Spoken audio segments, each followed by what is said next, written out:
इदम श्री सद्गुरुवे नमः। जन्म शताब्दी पुस्तक माला 69। प्यार और सहकार भरे परिवार बसे, डे 19। परम पूज्य गुरुदेव वंदे माँ उनके दिव्य प्रेम को, उनकी दिव्य ऊर्जा को हृदय में धारण करते हुए, मन में धारण करते हुए, भावनाओं में धारण करते हुए आइए इस दिव्य ऊर्जा की तरफ बढ़े, जहाँ गुरुदेव हमें एक अच्छा मानव बनना सिखा रहे हैं, एक अच्छा व्यक्तित्व क्या होता है वो बता रहे हैं, वो समझा रहे हैं। परिवार की जो प्रयोगशाला है उसमें क्या क्या प्रयोग अपने ऊपर करने हैं वो बता रहे हैं। मन का मनोविज्ञान बता रहे हैं, एज एन इंडिविजुअल भी बता रहे हैं, एज अ पेरेंट भी बता रहे हैं। हर रिश्ते में इस मनोविज्ञान को हम अप्लाई कर सकते हैं, उस दृष्टि से समझा रहे हैं। और ये ऊर्जा जीने की ऊर्जा है।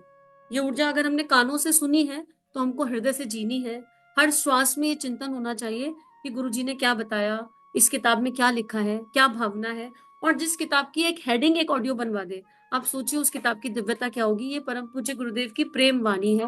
ये उनकी जो लेखनी है ना, ये बड़ी दिव्य है। तो पिछला जो स्वाध्याय हमने किया उसमें केवल हमने प्यार, सहकार और परिवार की परिभाषा को जाना। अब उसी को आगे बढ़ाते हुए गुरुदेव कह रहे हैं कि अगर आपके जीवन में तनाव है तो ये ऑडियो आपके लिए है। अगर हमारे जीवन में एंजाइटी है, स्ट्रेस है, डिप्रेशन है, फियर है, लो इमोशंस आते हैं, बार बार हताश हो जाते हैं, निराश हो जाते हैं, तो ये स्वाध्याय हमारे लिए है।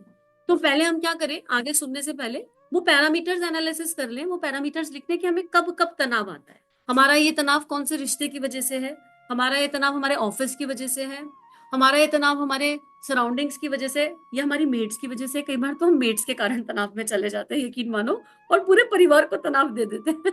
एक अकेला नहीं, मेड नहीं आई तो पूरे 5 लोग घर के तनाव में आ जाते हैं। तो हम ये देखें कि ऑन व्हाट बेसिस ये तनाव हमें आता है। बच्चे की वजह से आता है। 2 साल का बच्चा क्या हमें तनाव दे सकता है? हम देखें, एक 6 महीने के बच्चे में इतना दम है कि हमें तनाव दे दे?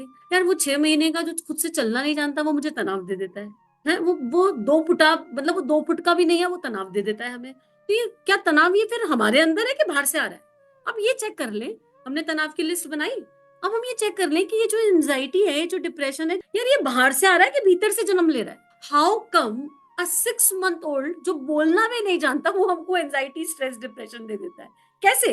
वो तो निश्चल है, वो तो शुद्ध है, नित्य है, पवित्र है, उससे ज्यादा प्योर तो कुछ है ही नहीं। और वो तो केवल प्रेम की ऊर्जा रेडिएट कर रहा है, और वो खुद तो मंत्रमुग्ध रहता है, मस्त रहता है, और उसके चक्कर में मुझको एंजाइटी, डिप्रेशन आ रहा है? कैसे?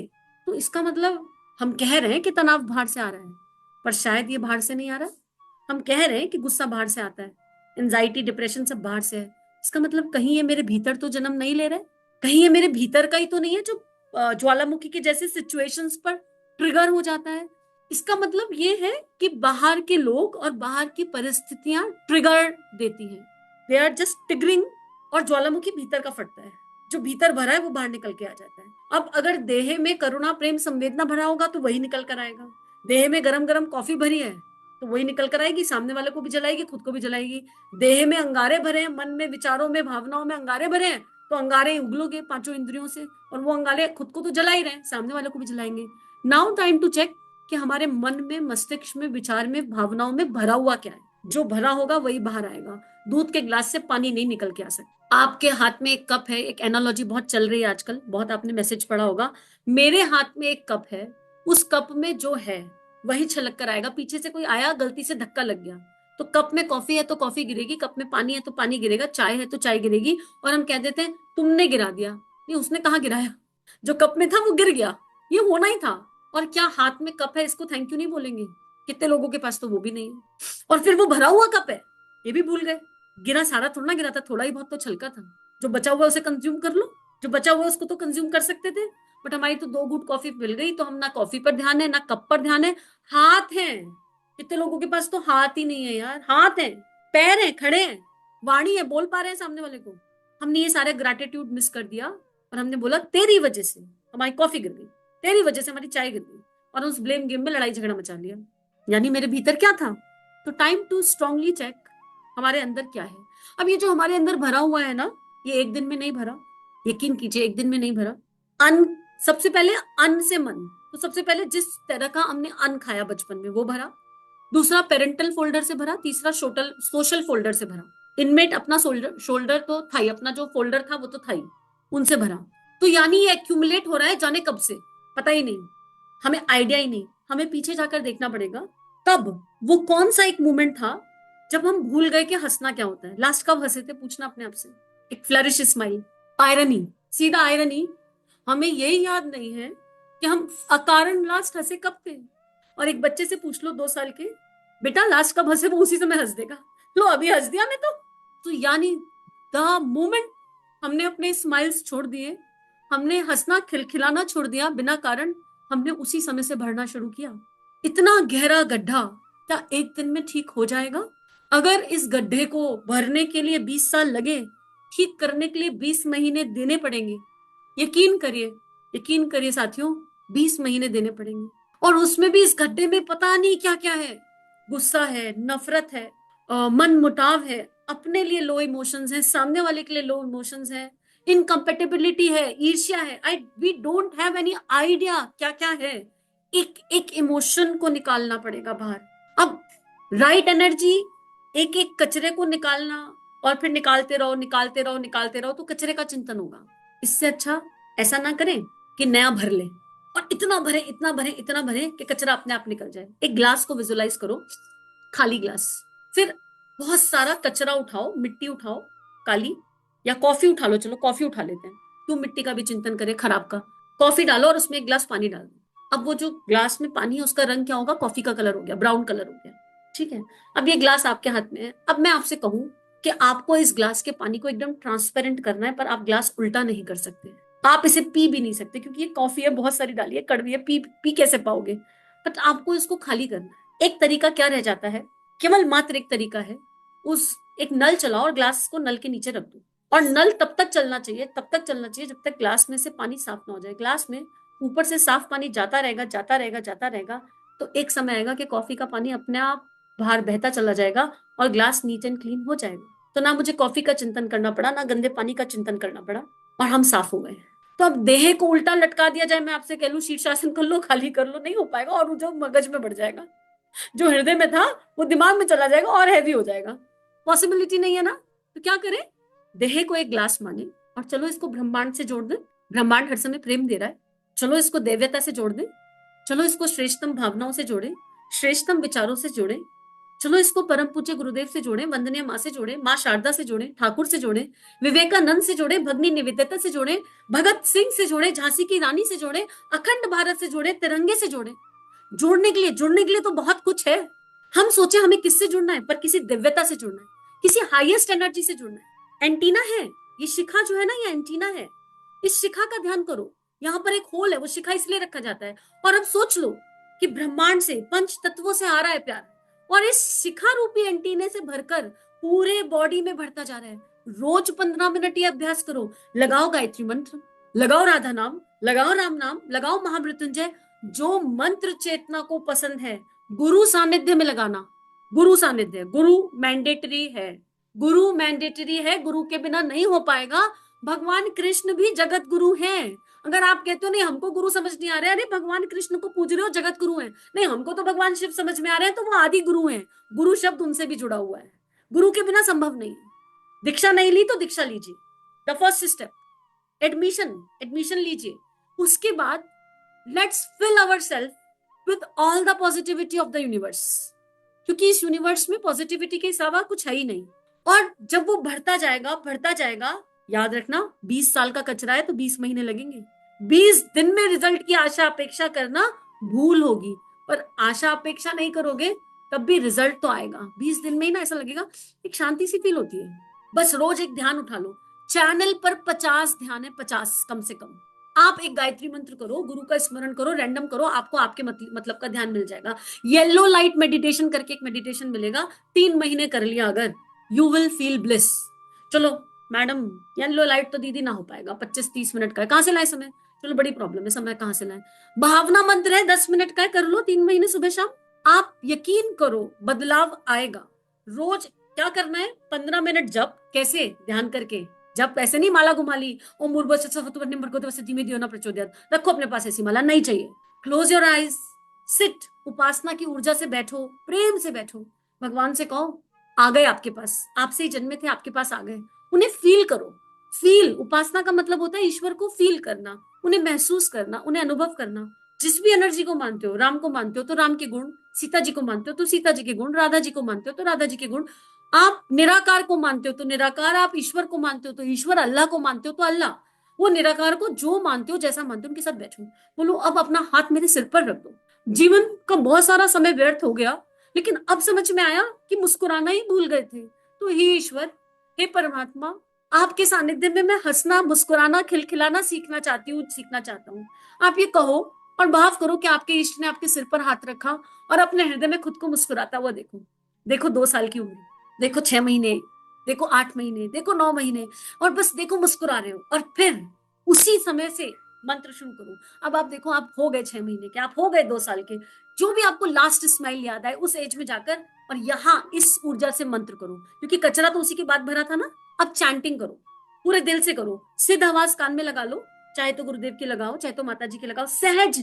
छोटा बच्चा कैसे करता है, भग भग के भी कर लेता है। मत बंधो नियमों में, मत बंधो, मत फंसाओ खुद को। छोटे बच्चे की जैसे भगवान जी को पकड़ के, उनका पल्लू पकड़ के करना है, पल्लू पकड़ के करो, जो भी धारणाएं आ रही हैं। बट ये 15 मिनट ऐसे होने चाहिए कि ये 15-20 में कन्वर्ट हो जाए। अगर तो लगे वाह आनंद आ गया। लोड नहीं होना चाहिए, डोंट टेक लोड। जैसे खेलते खेलते, टीवी देखते देखते लॉस्ट हो जाते हैं, ऐसे 15 मिनट की उपासना करो। उसके बाद, इसके तुरंत बाद, अब भगवान ने देह दी है और ये देह बड़ी हो गई है। ये देह अभी 2 की नहीं है, 5 की नहीं है। तो चाहे ना चाहे, ये 30, 40, 50, 70, 80 जो भी हमारी एज है, इस एज का जो बैरियर है, इस एज के जो वजन है, वो हमारे दिमाग में है। इसलिए एक एक वीडियो रोज सुनो, सीक्वेंस में सुनो। कोई एक किताब उठा लो, आपको पढ़ना है तो पढ़ लो, लेकिन यकीन रखना, सत्संग और स्वाध्याय दो अलग अलग ऊर्जा होती है। Reading and listening are two different energy. 5 minute reading पर लगाओ, 15 मिनट लिसनिंग पर लगाओ। जब हम रीड करते हैं तो खुद को ही रीड करते रहते हैं, अपने गुण कर्म स्वभाव के अनुसार पढ़ते हैं। तो ऐसा कर सकते हैं कि जो बुक सुन रहे हो उसी को पढ़ो, अ कॉम्बिनेशन। आज हमने एक ऑडियो सुन लिया, इसी बुक का वो हम रीड करेंगे। अब उसमें से एक चीज निकाल लो, ये हमने सेकंड स्टेप उठाया। अब एक चीज इसमें ये कहा गया है, और वो आपकी कॉपी पर लिखी होनी चाहिए अफर्मेशन के जैसे। अब मुझे ये करना है और मुझे ये लंबे समय करना है, ठीक है। विद इन 24 आवर्स तुम्हारा दोबारा से उपासना का क्रम आना चाहिए, स्किप नहीं करना। क्योंकि अगर आज तुमको वो 15 मिनट में स्माइल के साथ आनंद मिला, तो उस आनंद को अपनी आत्मा को रोज दे दो ना। खाना रोज खाते हो ना, चटपट चटपट खाते हो, पता नहीं क्या क्या खाते हो, तो कुछ अच्छा भोजन मिला था, दे दो। फिर तुम्हारे दिमाग को ऑडियो सुनकर अच्छा लगा था, तो क्या बुराई है रोज एक सुनने में। क्योंकि हम खाली नहीं कर सकते। हम नहीं कह रहे कि हमको अपनी बुराइयों पर चिंतन करना है ना, हमने दूसरी फिलॉसफी अपनाई है गुरु के सानिध्य में। अपने को भरना है, अच्छे से भरना है, गंदा अपने आप निकल जाएगा, it will automatically flush out हो जाएगा। यकीन करो, होगा। श्रद्धा विश्वास, जो भी करो श्रद्धा से करना, विश्वास से करना। Don't create doubt energy, don't create doubt energy, ना अपने लिए ना अपनों के लिए। हम क्या करते हैं एज अ पेरेंट, बच्चों के लिए डाउट एनर्जी क्रिएट करते हैं। बच्चे को आपने दूध दिया, बच्चे के हाथ से दूध गिर गया, छोटा था गिर गया, 3 साल का था, कोई बात नहीं। अब जब नेक्स्ट टाइम आप दूध दे रहे होते हो तो कहते हो ध्यान से गिराना मत। अरे एक बार गिरा था, जान के थोड़ा गिराया था। आप उसे कह रहे हो ध्यान से गिराना मत, वो छोटा सा 3 साल का है, वो ऑलरेडी पहली बार वाले के गिल्ट में है कि यार मुझसे दूध गिर गया था। Am I not capable enough, मुझे एक ग्लास भी पकड़ने नहीं आता। एक 2.5 साल के बच्चे या 3 साल के बच्चे की मनोदशा से देखो, उससे दूध गिराना, तो वो ये सोचता है हाँ यार मेरे मम्मी पापा हर चीज कितने परफेक्टली करते हैं, मेरे सारे रिश्तेदार सब आसपास कितना अच्छे से करते हैं, ये बड़े लोग कितने परफेक्ट होते हैं ना, ये कितना बढ़िया से सारा काम करते हैं। Am I not capable enough, मुझे एक गिलास दूध का ग्लास भी उठाना नहीं आता है। ये जो है बच्चा सोच रहा है। और उसके ऊपर हमने दूध देते हुए कहा ध्यान से गिराना मत, तो हमने उसकी हीन भावना में एड ऑन कर दिया, उसकी स्माइल चली गई, और वो दूध का ग्लास डर डर के उठा रहा है। और वो बार बार क्या बोल रहा है, हाय भगवान मुझसे गिर ना जाए, हाय भगवान मुझसे गिर ना जाए। गिर गया तो मम्मी गुस्सा करेगी, और उसको गिरने से ज्यादा किस चीज की टेंशन है, गिर गया तो दादी गुस्सा करेगी, गिर गया तो पापा डांटेंगे, गिर गया तो जाने क्या बवंडर आएगा, हो सकता है एक चमैट भी पड़ जाए। सीधा मनोविज्ञान, ये तुम्हारे साथ भी हुआ, मेरे साथ भी हुआ, और ये हम अपने बच्चों के साथ भी कर रहे हैं। हमने वो एनर्जी दी, the number of time we have given, हमने से गिराना मत, गिराना मत, गिराना मत। हमको कहना क्या चाहिए था जब पहली बार गिरा, बच्चे का कॉन्फिडेंस अप करना चाहिए था, अरे गिर गया, हमने भी यही किया था बेटा, हमसे भी बहुत गिरा था, कोई बात नहीं, ऐसे ही तो सीखते हैं। जिस समय गिरा उस समय बच्चे की भावनाएं बहुत लो है, वो घबराया हुआ है 2.5-3 साल का, उसी समय कहना था बेटा कुछ नया नहीं किया तूने, सारे ऐसा करते हैं, तो चेयर अप, कोई बात नहीं। लेकिन एट द सेम टाइम चल मिलकर साफ करें, लगाओ सफाई में 2.5 साल के को, लगाओ 3 साल के को एक कपड़ा दो उसको, और फिर बोलो गिरता है ना तो एफर्ट बहुत लगते हैं ना रेजा, कितने एफर्ट लगे थे, कितना थक गए ना हम दोनों। अगली बारी हम और अलर्ट रहेंगे, थोड़ा और समझदारी से काम करेंगे, बच्चे का कॉन्फिडेंस बूस्टअप हो जाएगा और जब अगली बारी दूध दो तो कहोगे ये राजा बेटा राजकुमार, इसकी पकड़ तो बहुत स्ट्रांग है, दूध तो गिर ही नहीं सकता, ये तो बहुत मजेदार है। आप देखो बच्चे का कॉन्फिडेंस बढ़ जाएगा, बहुत स्ट्रांगली बढ़ जाएगा। ये केवल एक एग्जाम्पल है, पर इस एग्जाम्पल को हम हर जगह फिट कर सकते हैं। आपकी स्माइल गई, कब गई? इन्हीं सब चीजों से गई, इसलिए तो याद नहीं आ रहा लास्ट मुस्कुराए कब थे, इसीलिए याद नहीं आ रहा। वो मुस्कुराहट उन माता पिता ने अनजाने में ले ली जो सबसे ज्यादा प्यार करते थे, उन्हें पता ही नहीं चला। लेकिन अब समय है कि हम अपनी संतान को भी हंसना सिखाएं। सुबह उठाओगे ना तो अब ये मत कहना जल्दी उठो बस आना है, उठते कहना चलो उठो, स्माइल करना है, अच्छा दिन बिताना है। Ask your child to smile, उसको रोज बोलो उठते के साथ ही, कोई भी उम्र में हो, लेट्स स्माइल टुगेदर। हंसते हुए उठाओ, घाई घाई में मत उठाओ, बिल्कुल मत उठाओ घाई घाई में। स्कूल छूट जाएगा, बस छूट जाएगी, don't give those negative things. बेटा चलो उठो, स्कूल में बहुत मजेदार दिन बिताना है, चलो स्माइल के साथ गले लगाते हुए पानी चार्ज करके उठाओ, 1 कप पानी, उसमें गायत्री मंत्र डालो, बच्चे को पिलाओ, खुद भी पियो। This is how. ये एक छोटा सा एग्जाम्पल है, बट ये हर जगह अप्लाई हो सकता है।